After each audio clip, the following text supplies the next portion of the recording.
মন্ত্রী চন্দ্রনাথ সিংহ এই মুহূর্তে দাঁড়িয়ে অনুব্রত মণ্ডলের বাড়ির সামনে আমার যে ক্যামেরাম্যান রয়েছে তাকে বলবো দেখানোর জন্য রয়েছেন সিউড়ির তৃণমূল বিধায়ক বিকাশ রায়চৌধুরী, তারা রয়েছেন।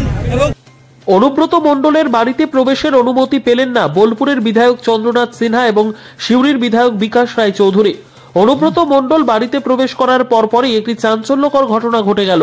তার বাড়িতে প্রবেশ করতে দেওয়া হলো না বোলপুরের বিধায়ক তথা রাজ্যের মন্ত্রী চন্দ্রনাথ সিনহা এবং সিউড়ি বিধানসভার বিধায়ক ও বীরভূম জেলা কোর কমিটির আহ্বায়ক বিকাশ রায়চৌধুরীকে। অনুব্রত মণ্ডলের ফেরার পর থেকেই বীরভূম জেলার রাজনীতিতে পরিবর্তনের আভাস পাওয়া যাচ্ছিল। আজ সকালে অনুব্রত মণ্ডলের বাড়িতে প্রবেশ করতে না পারায় সেই সম্ভাবনা আরো জোরালো হলো বলে মনে করছে রাজনৈতিক মহল।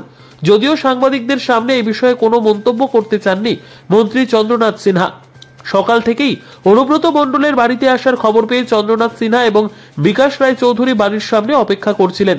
তবে কেষ্টদা বাড়িতে প্রবেশ করার পর অন্যদের প্রবেশের অনুমতি মিললেও এই দুই নেতাকে বাড়িতে ঢুকতে দেওয়া হয়নি। এর মধ্যে বোলপুরের অন্যতম কোর কমিটির সদস্য সুদীপ্ত ঘোষকে ভেতরে দেখা যায়, যিনি অনুব্রত মণ্ডলের সঙ্গে দীর্ঘক্ষণ কথা বলেন। পরিস্থিতির জেরে দেখা না করেই ফিরে যান চন্দ্রনাথ সিনহা ও বিকাশ রায়চৌধুরী। আজকের এই ঘটনা বীরভূম জেলা রাজনীতিতে আসন্ন পরিবর্তনের ইঙ্গিত দিচ্ছে বলেই মনে করছেন রাজনৈতিক বিশ্লেষকেরা।